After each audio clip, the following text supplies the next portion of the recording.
Yeah, let's do take 2 ng ating activities dining room tour.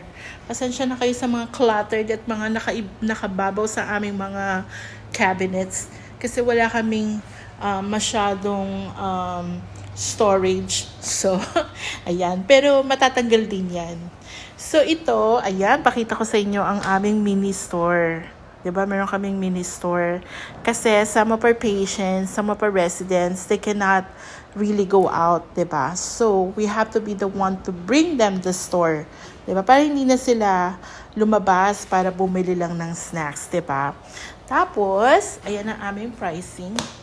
$1 lang naman eh.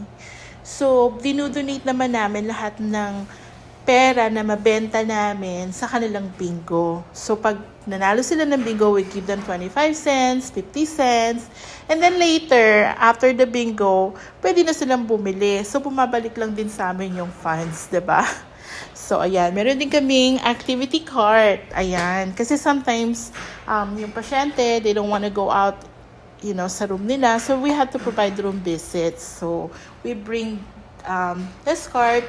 So, if they wanted to play some games, if they wanted to play ball, meron kaming, ano ba tawag dito? Fidgets ba yan? Yan, gusto nila yan. Yan.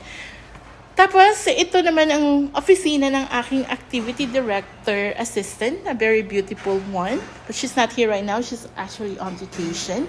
So, kaya I put a lot of stuff on her table. Magagalit yan sa akin pagdating niya. Ayan, pero babalik ko rin siya sa dati before she comes back. Ayan.